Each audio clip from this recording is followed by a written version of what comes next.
Hey guys, we are the Pet Posse. My name is Kevin Dotson. I'm Katie Warner.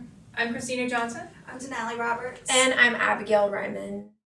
So what we're going to do in the interest of time is we're going to each ask one question that we came up with, even though we each came up with 5, and go around and answer that exact question. So do you want to go first? Sure. Okay, Abigail. If you could go anywhere, where would you go? If I could go anywhere, I would go back to Alaska or Canada. I went there over the summer and I got to go whale watching and orca watching, and it was really beautiful, and I would really love to go back. Awesome. I would go to Zambia in Africa and go to the safari. That's cool. Super cool. I'd love to go to Spain. That's one country that I have not been to, so Okay. it's on my list. So. I would want to go to maybe Alaska or Canada, maybe like Banff National Park or something like that. I watched a documentary the other day and like it was gorgeous, so Super cool. I'm like really into that. If I could go anywhere, I'd probably go to Egypt. So yeah, pretty excited about that. All right. Next question. So what is your dream job? My dream job is to have no job. That's my dream job. So, yeah. Oh, that's pretty good. I think my dream job would be.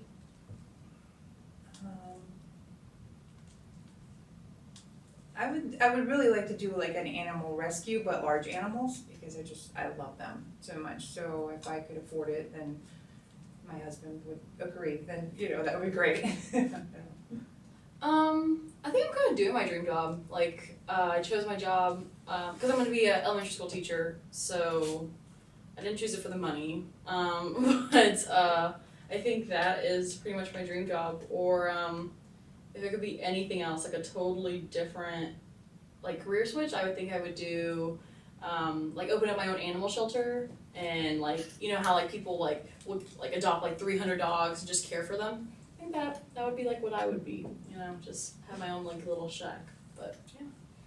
If I could be any job, I'd probably be an explorer, somewhat like a modern day Indiana Jones or something, just running around the world finding cool stuff. So. My dream job is to work with large felines. I haven't really done anything to get myself in that direction, but if I could do that at some point, that would be really amazing. Okay, if you could afford any animal, what animal would you buy? Oh, that would be a horse. I love them. They're beautiful and they're really expensive. Yeah. Like, I don't know.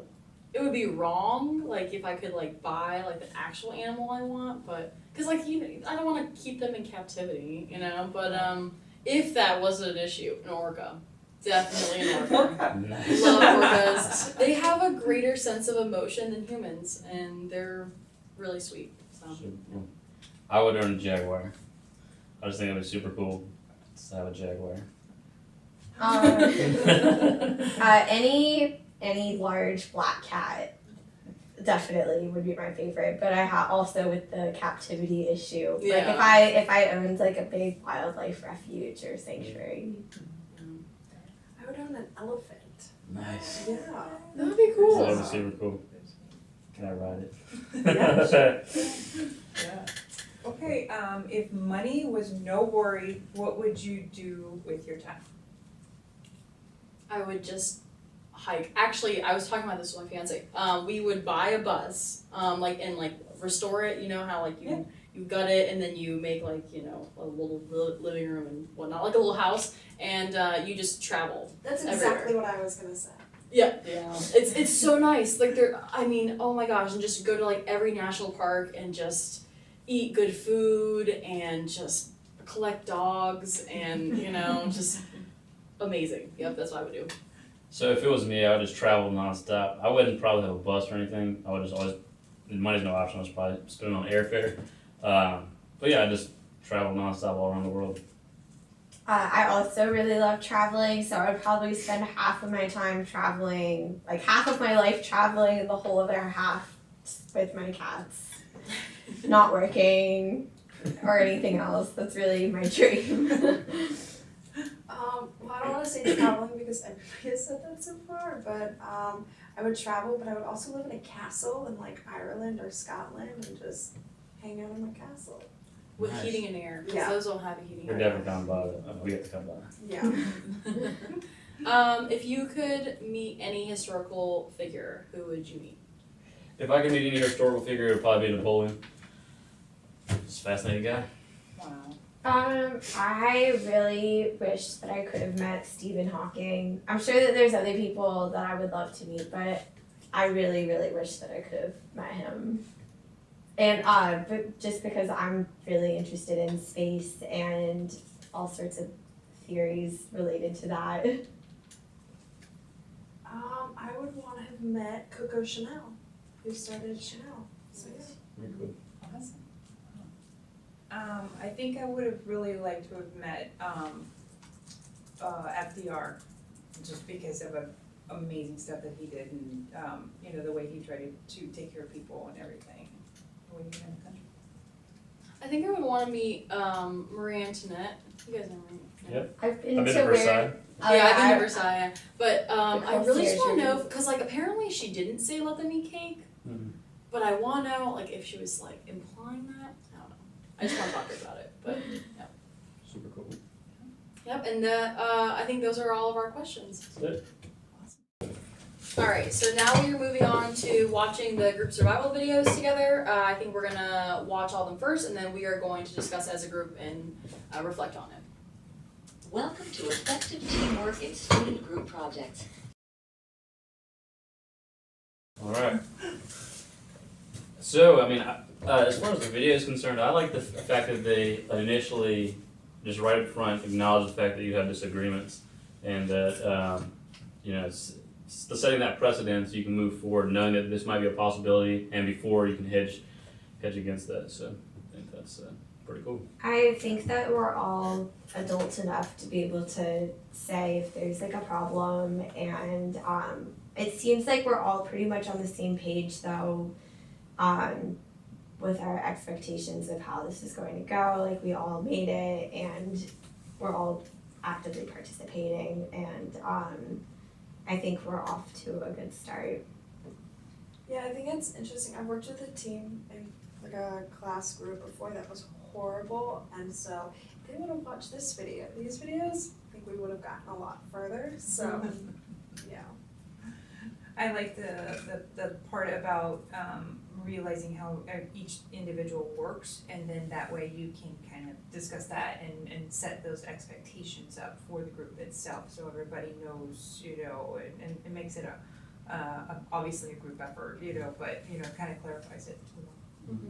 I really like the part where it talked about like group leadership and, you know, setting a group like up for success by either having a designated group leader, because either someone takes control of the entire project, or no one takes control, and then, you know, you're left like 2 days prior and there's nothing, you know, for you to work with.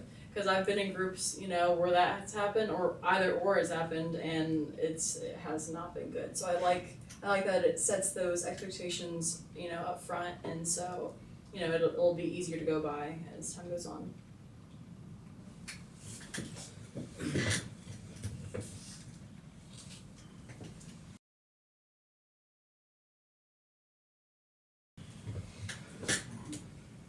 I mean, it makes sense, you know, everyone needs to get to know each other, because if you work with each other well on a personal level, then you understand each other's backgrounds, and you know, just personifying someone, just like seeing them as like a person, not a robot that you're working with, you know, it's just easier to work with. Yeah, I find myself agreeing. I think that, you know, if you get to know somebody first, it's a lot easier to work with them, you know, just as you said, just kind of personify the person, because otherwise you just meet and it's all about business, and that doesn't really do that great, so. I think that the team building exercises are a really good way for us to get to know each other and to like be able to sympathize with each other. And I also think that it's good that we were able to pick our groups and the organization that we volunteer with, because I already feel like I know everyone a little well, just because I know how much we all really like animals. I I think in the beginning when we were talking about trust, it's really important to be able to trust your teammates, especially since, you know, that's one of the biggest parts, making sure that people are doing their jobs on time, and that is something very difficult to work with in teams, so. I definitely agree, getting to know people, your group, you know, helps you visualize or understand what their struggles are, be, you know, driving from North Carolina, that's huge, you know? Or being allergic to pomegranates, that's a big deal, I mean, inadvertently, somebody, you know, so it definitely creates a bond, so I really like that.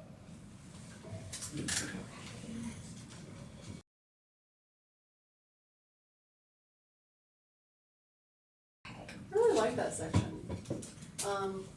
We talk a lot about devil's advocate in like my psychology classes, because we talk a lot about groupthink and how when you're in meetings, even though you have different views, you are more likely to go and like sway into the view of like the group, just you know to you know keep group harmony. So it's good to have a devil's advocate who's always like thinking, okay, wait, like this isn't like the greatest idea, let's stop and think about it, so.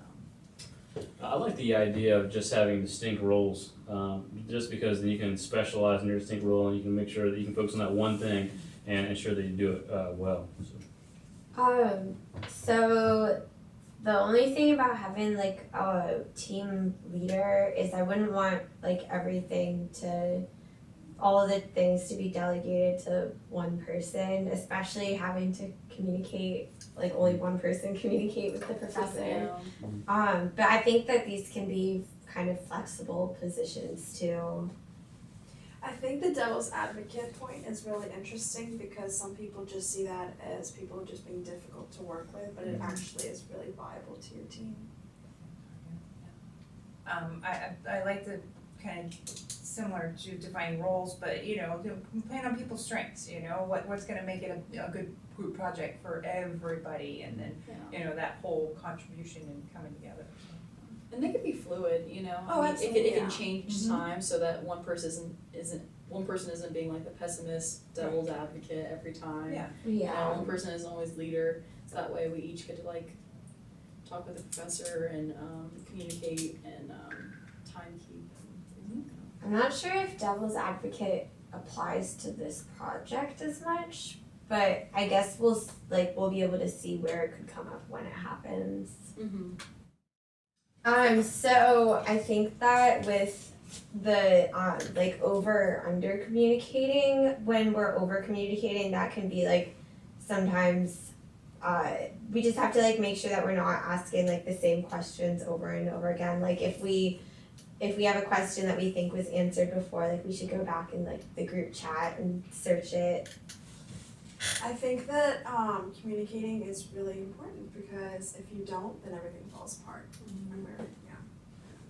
We have a good setup right now.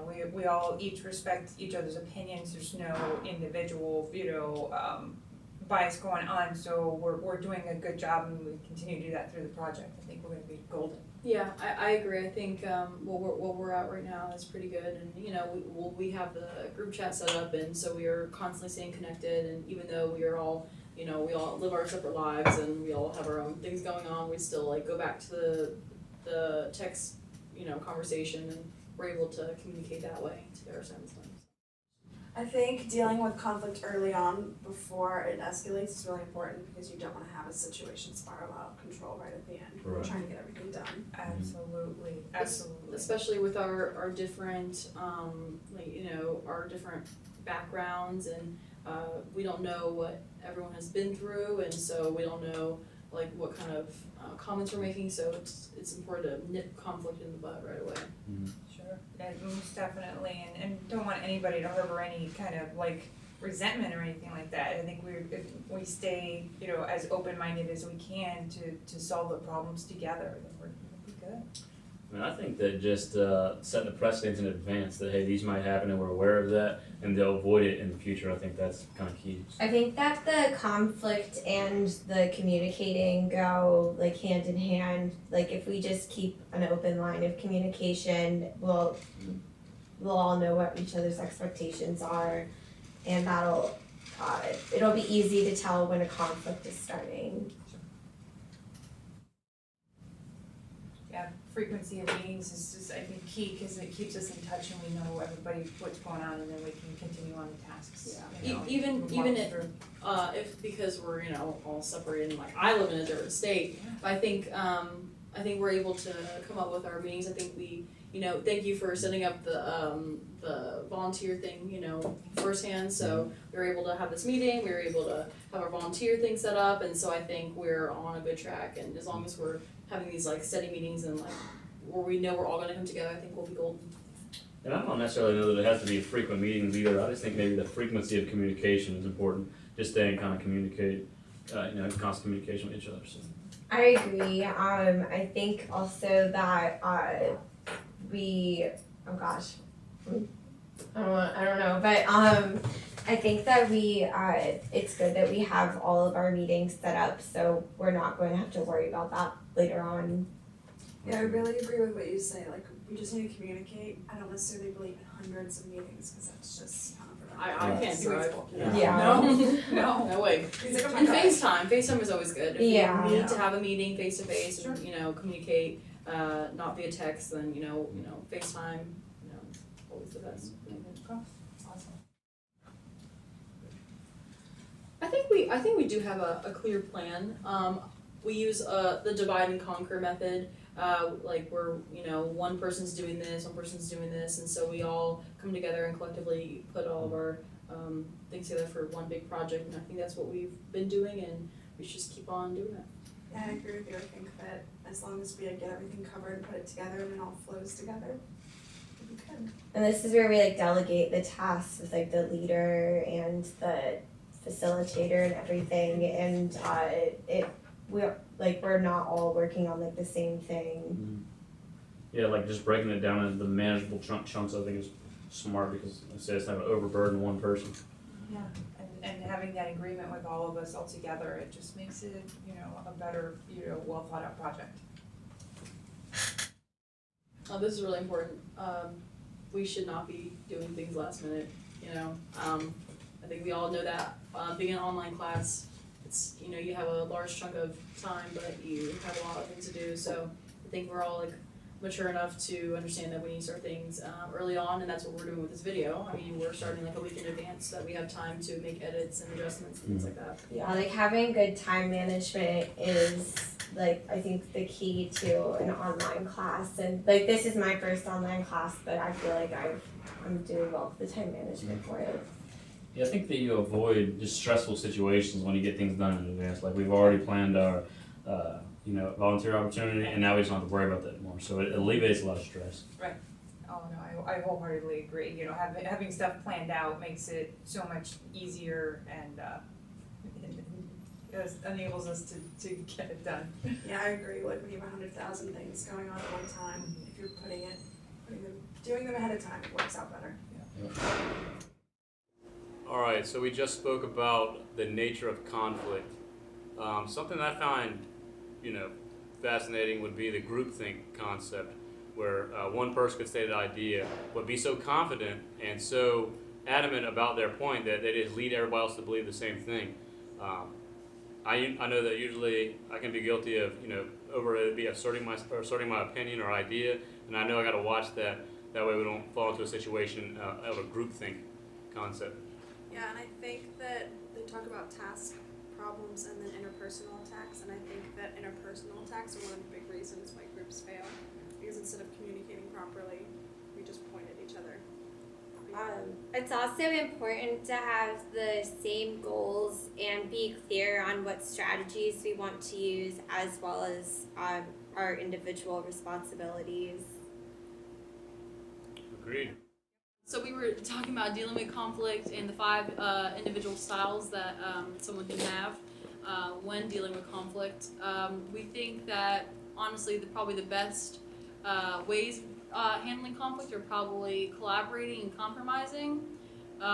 Those seem to be the best ways in handling group conflicts.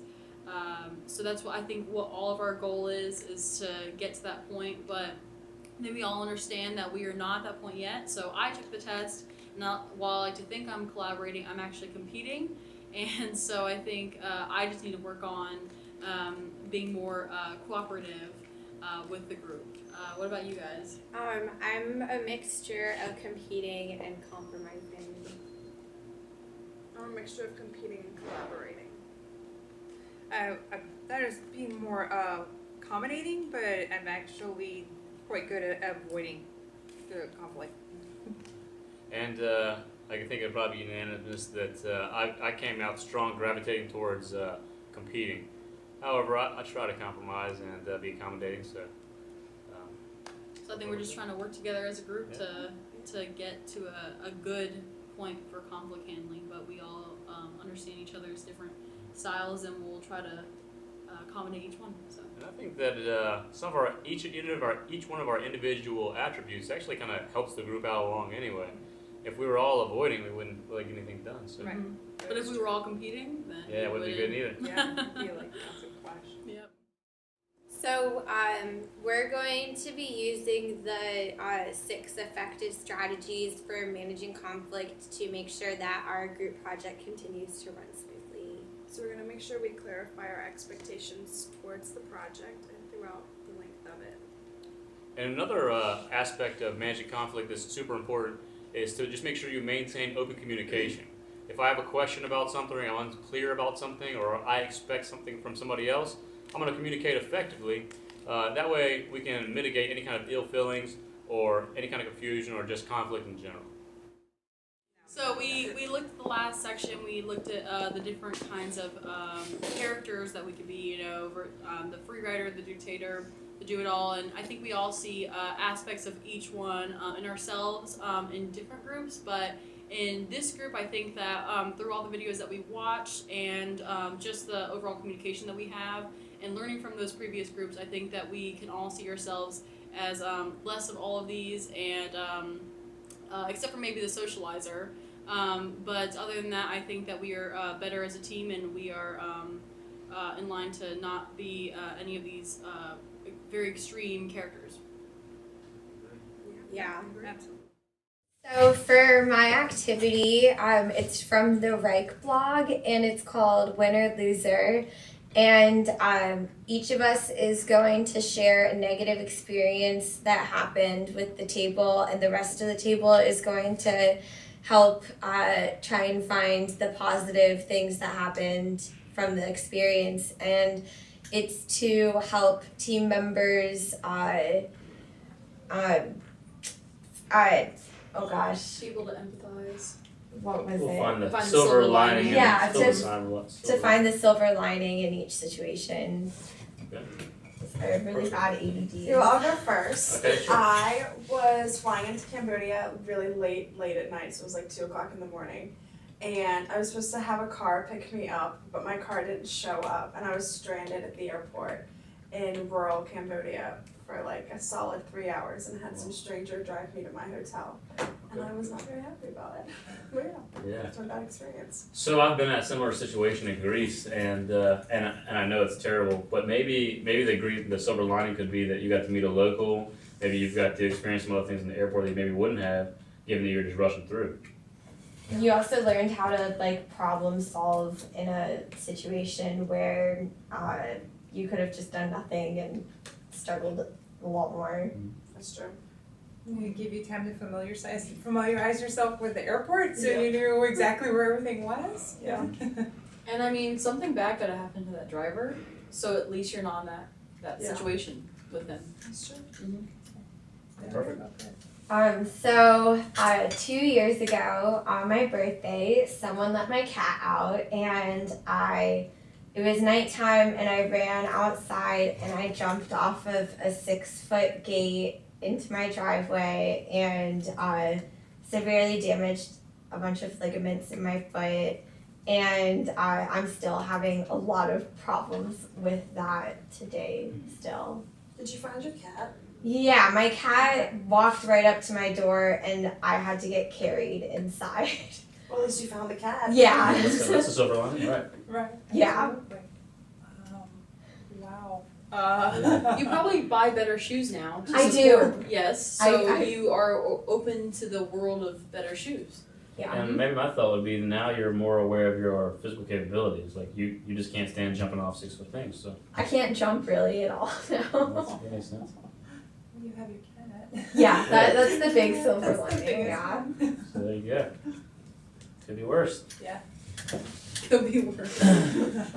My freshman year in college, I went back home to visit my best friend, and she moved to a new house that had a really large hill.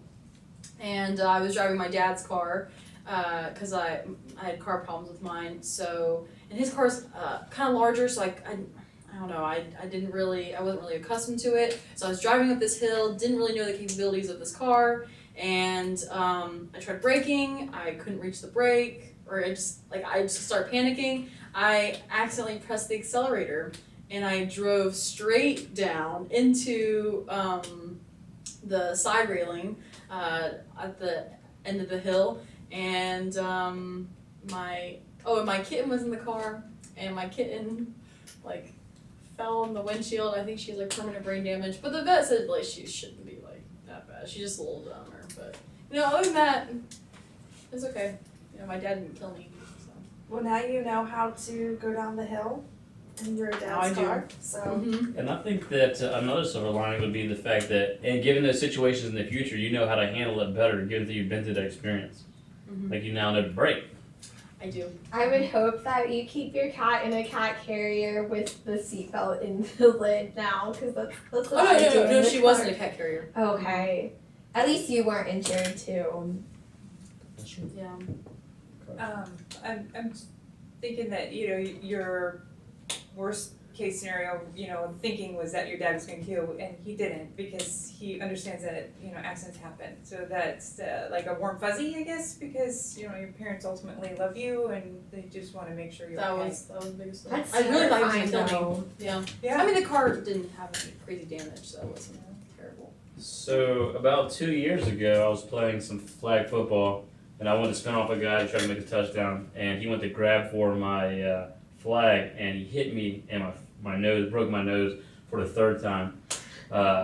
So He Yeah. specifically broke your nose? yeah, on accident, he was reaching for my flag. He broke your nose. He broke my nose. Yeah, I've had. He's broken your No, nose. I've had my nose broke 3 times. No. That was the third time. is he still your friend? Yeah, I mean, Well, see, now you have a bonding moment with you and the guy who broke your nose. very true. Yeah, You're still playing flag football? absolutely. And it didn't deter you, so that's outstanding. Yeah, it shows Now you you that know- you're resilient. Yeah, now you're more careful. Yeah, Are and you? actually, if you break your nose after the first time of breaking your nose, actually, it doesn't hurt anymore. So Oh, so that one didn't hurt. that's another silver lining. Yeah, there you go. Doesn't So hurt. it just was hanging there. No, it's kind of it broke off to the sides, but and bleeding and swelling out. But Just hanging there. so, yeah. All right, how about yours? Right before I joined the military, I went out with my friends, and we were driving home, and we got hit by a drunk driver. The car went up the embankment, we rolled over, my girlfriend got thrown out of the back window, and I got stuck in the car, and then they had to, cut it out and everything like that. Extricate. Yeah. You're still alive. I You're am. still breathing. And I you're am. still moving. And it shows you obviously to never, I mean, I wouldn't assume that you drink and drive anyways, but that's like a personal reason not to. Absolutely. And you're more aware when you're driving now, probably, so if something happens, you're more aware.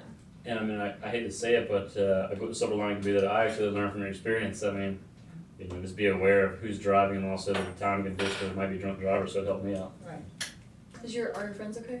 Yeah, actually, the one that got thrown out the back window, she broke her arm, and she had a bunch of cuts from the glass. But other than that, we Could have been all way worse. we all walked away, and that was Wow. with it rolling over and everything. That does not often happen.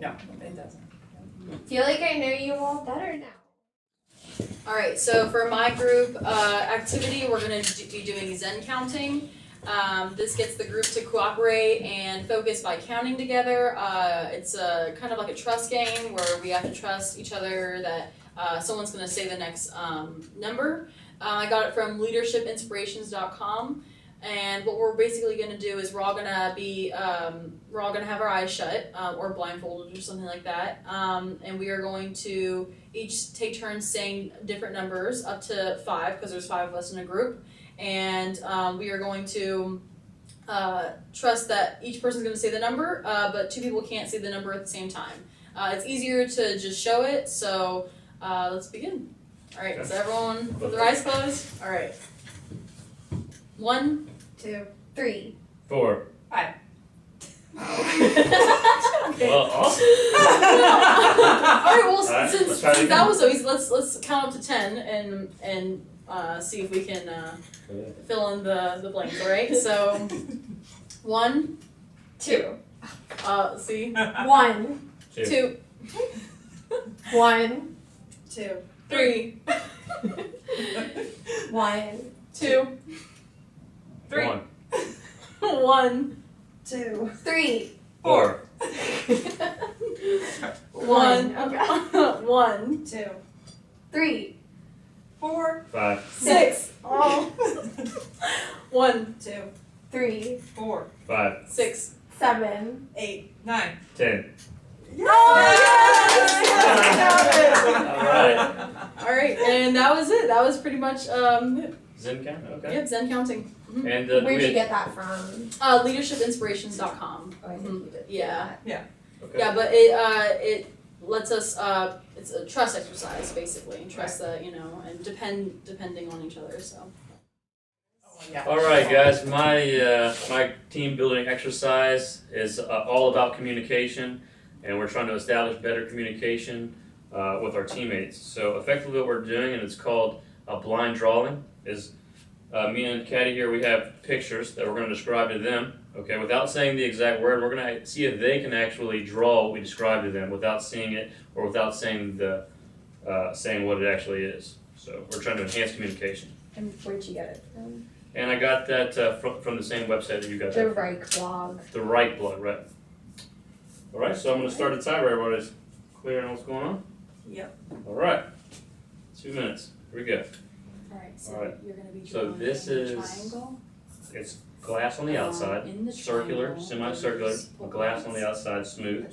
Polka dots. Okay, inside On Is a top of the squiggly triangle, filament. there's like a fluffy ball at the uh, very tip of the triangle. okay, so the outside is constructed of glass and it's semicircular. At the bottom of the And triangle, then you have there a is metal filament a, inside that kind of curlicue.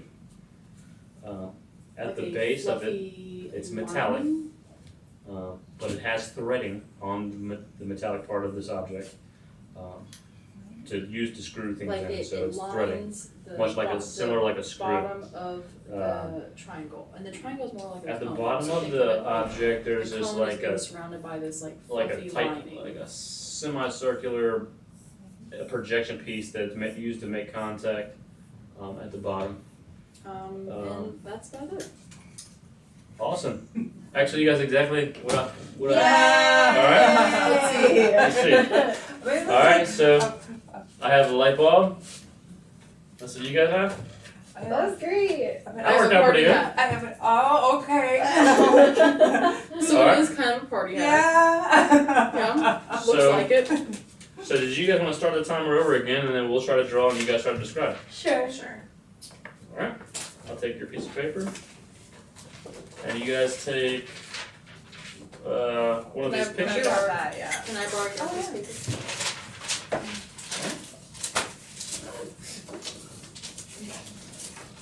I'll reset the clock.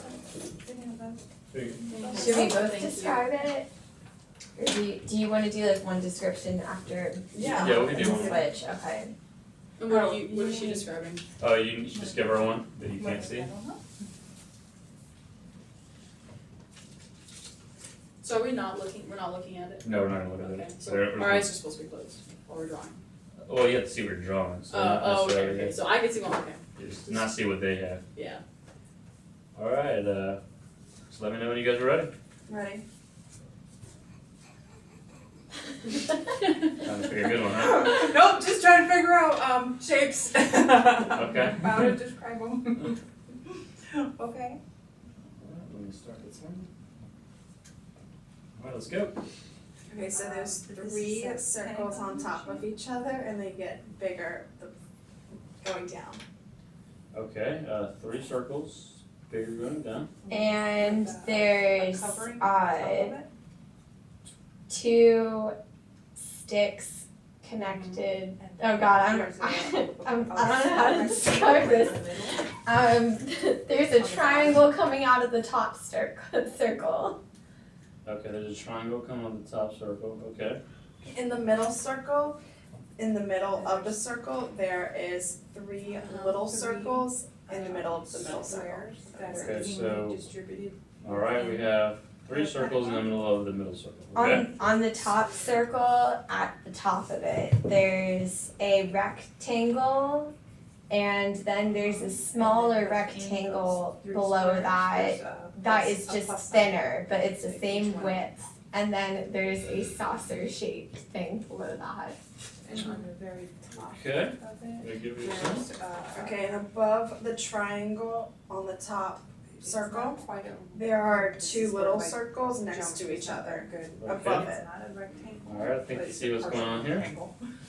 Alright, Back to the sticks. On the top? There's 2 sticks, or well, I guess you're not supposed to say sticks. Too late now. There's 2 sticks connected to the middle And there's circle a okay. circle with inside 3 little the branches large at the rectangle. end of the stick, and that's it. Wait, right? Is that it? No, we didn't do this part. Okay. Okay, what's Okay, next? on the first circle underneath the triangle, there are 4 circles that curve upwards. Okay, say that So again. 4 little circles underneath the triangle that Is that curve it? upwards. Oh, I see what you're saying. Alright, I have a snowman. Yeah. Alright, Oh, nice. alright, money. I have, oh, see, I put a circle Yeah. on top of the covering? I see, Okay, I see. so But I got a house. You did get It was a house with a balloon top. so what do you guys think? What do you get from it? You guys feel like That's we had good. better communication? It's also about trust, you know, I have to like trust to know like Right. what she's telling me Yeah. to write down. It's the correct ones too, you know. So, Make end sure- result being, I think we've enhanced communication. Yeah. Overall, Absolutely. pretty good exercise. Okay, so we are going to all stand on this blanket and try to flip it over. We're gonna enhance our communication and teamwork. And I got this idea from an 8th grade science teacher. And we can't stop. Yeah, we can't step off the blanket and we all have to be on it while we flip it over.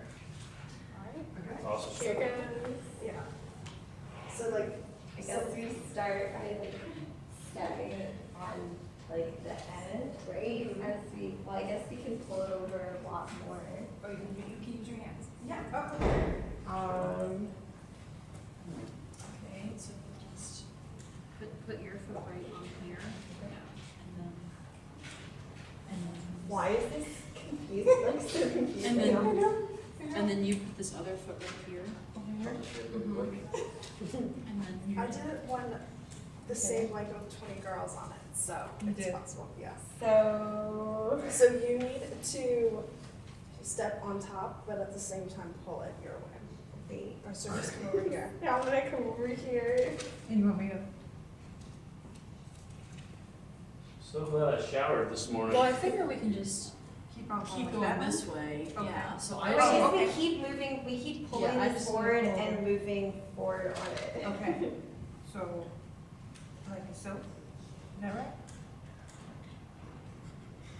Yeah, that's fine. Yeah, so just step over. Over Here here? goes, yeah. Okay. And let's, if you do it, we do it in the corner. So you're just gonna bunch it up. No, like, if we straighten it out,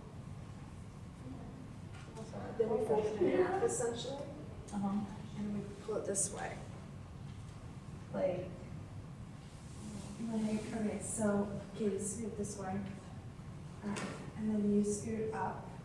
you screw No, up. no, okay, so we're gonna. Okay, yeah. Sorry. So yeah, we all need to get on this side and then Okay. pull it over.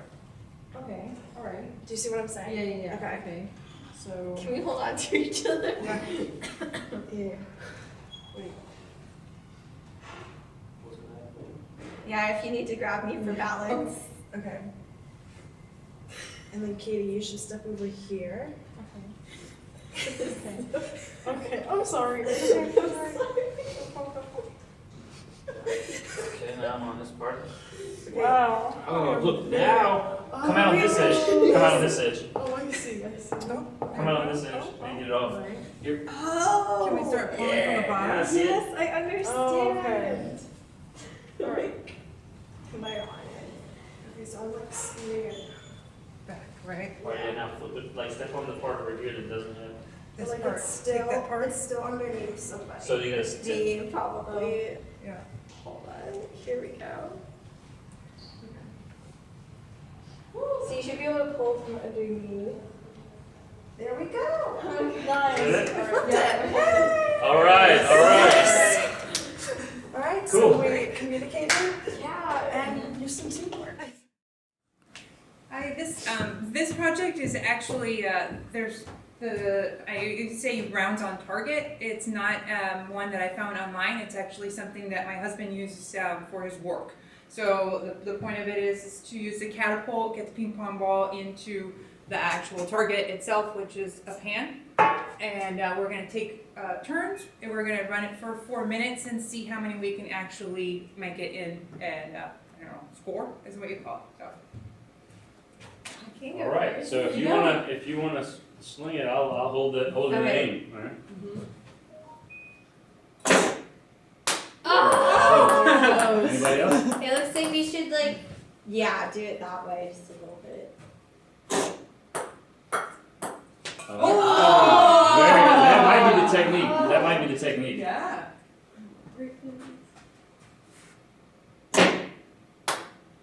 Oh. Alright, I'll try. Do you want me to hold? Okay, Yeah, go. try to hold it for me, ready? Well, it's gonna be the bounce technique. It's gonna be the Yeah. bounce. Yeah. Not so much, we'll try for the bounce. Oh. Just go easy and see if you can bounce it Oh, that was. in. Too much muscle. Yeah. Yeah, that's you wanna like, try? yeah, a little bit of muscle. Good.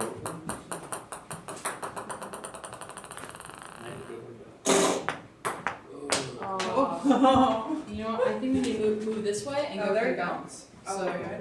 move it this way and Nice. just Over a little bit. gently. There you go, there you go, that's the idea though. Here, I'll- Go.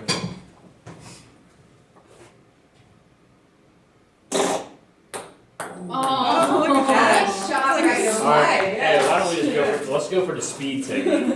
Alright, you ready? Alright, we're going for the speed technique. One of them. I know, look at them. Oh my god. Oh my goodness.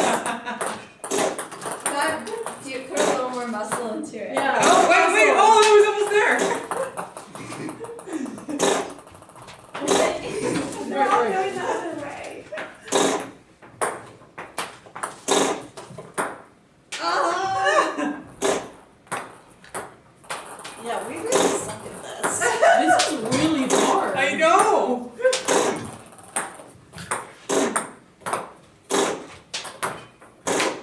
Game's rigged. That's rigged. Oh. Oh. Alright, Did anyone start a timer? I'm watching the time. I tried.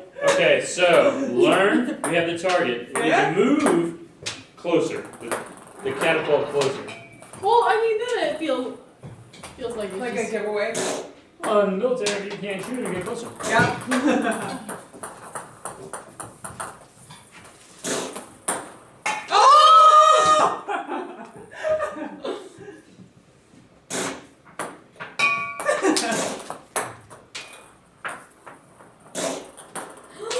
Oh my god, that was so close.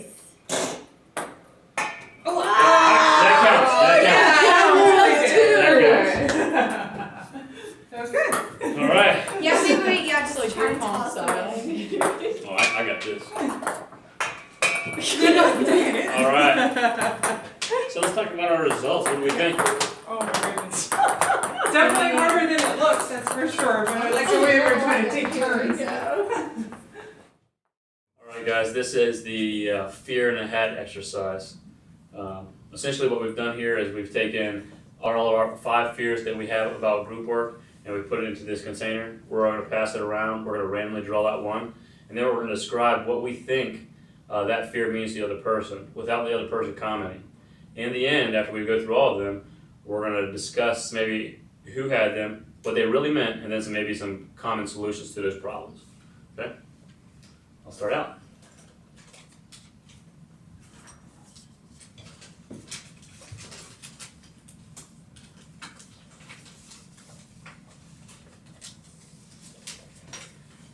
Who wants to start?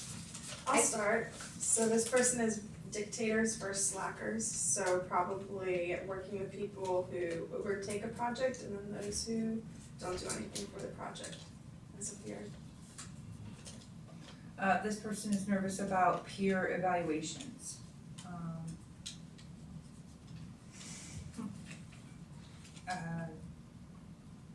I guess, I don't even know, I mean, Maybe like what they mean, what people say about them and. How they evaluate their performance. right. I was, yeah. I understand that. Okay. I got intergroup conflict. I think they mean, any sort of like fights that occur inside a group that can be detrimental to like the overall group, working together and being able to put together projects from there on out after the conflict. So. Okay. Mine says a fear of working with a sexist person. Ironically, I'm the only guy in the group, and I brought on this one. But it's just exactly what it sounds like. It's having working with somebody who has a bias against maybe another person's gender. So I think that's what it means. This one is missing deadlines, and I think that we've all done a really good job of reading the syllabus. So as long as we stay communicating, hopefully we'll be good on if we stay on top of things, we'll stay on top of the deadlines. All right, so I'll go ahead and start. Mine was intergroup conflict. What do you guys think we could do to make sure that we don't fight? I think keep an open line of communication all the time. Just keep everything pretty standard and share our thoughts and views on things, and not shutting anyone down when they bring up a different topic or idea, and just being respectful of everyone and understanding that everyone comes with their different backgrounds and that they come with different viewpoints. So. I think I agree with that wholeheartedly. Absolutely. Yeah. Mine was peer evaluations. Yeah. So I always get nervous about peer evaluations that not everyone's on the same page with how other people are doing. So I think that it's good to let someone know if there's a problem as opposed to waiting until a peer evaluation to come out about a problem. I guess my confusion with that was I was thinking I'm for the group or for the class? That's what was going over in my brain. Yeah, no, That was that's it, for the group. For the group, okay. Okay, makes sense. It's good to know. Mine was fear of working with sexist people. But yeah, I don't think anybody is, so I think we're good there.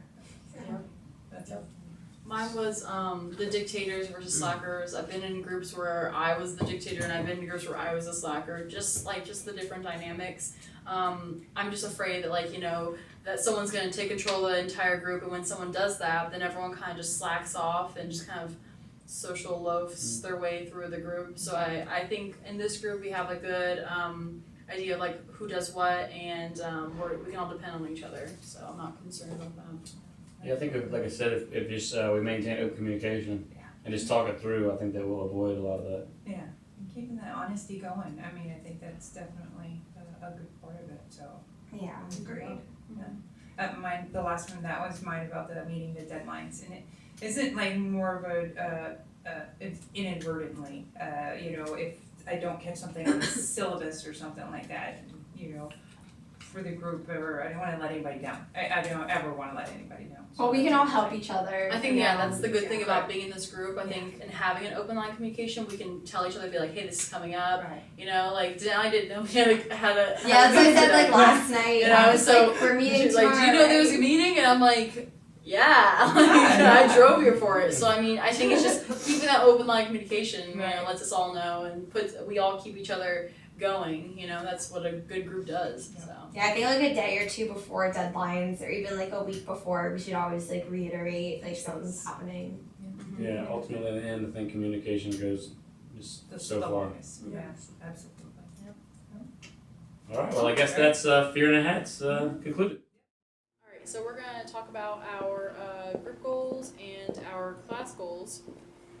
So Christina, what is our class organization goal? Our class organization goal is SMART aligned, so it's specific, measurable, attainable, realistic, and time sensitive. We use the same thing at my work, you know, to describe, you know, how you're going to get something completed or done. So the first one is, well, it's actually to complete the final project by 4/27/2019. The measurable part of it is by conducting weekly meetings and just to kind of gauge our progress as the project approaches the deadline. Attainable, given to the time parameters, we can easily obtain this goal because we have it scheduled out. Relevant, it needs to be accomplished to complete the course, and of course the time sensitive part of it is the date of when it's actually due, on the 27th of April. Well, our group goal is a little more specific to just our group. So it is to gain a different perspective by volunteering with the animals at the ASPCA in Fredericksburg. And it's going to create better group cohesion as we approach our final project. So now we're going to go through the tasks that we have delegated to each other. I'm going to be the team leader, so I will be having primary communication with our professor, organizing our meetings, and just doing leadership type roles. And I'm confident that I'll be able to do this because the first thing I did was I knew that I wanted to volunteer with animals, and I got our group together, and I've been in leadership roles before. My role is going to be the facilitator. So essentially what I'm going to do is, these guys are going to be the creative genius, and I know that just personal experience that I'm not just the creative one. However, given a task, I can get things done. Given my military experience, this is what we've been given in our military. Given a task or something to complete, and we just get it done by the deadline. So that's going to be my role as the facilitator. I'm going to be devil's advocate. I think this is a good role for me because I've always been able to see different alternative views and see different perspectives and attempted to portray that to the group, and so I think I'll be able to fulfill this role. I'm gonna be the time manager. I manage lots of things already, so I'll just add this to the list and just make sure I'm on task. Yeah. And I'll be an additional facilitator for the project. Again, with the military experience, it's a fitting.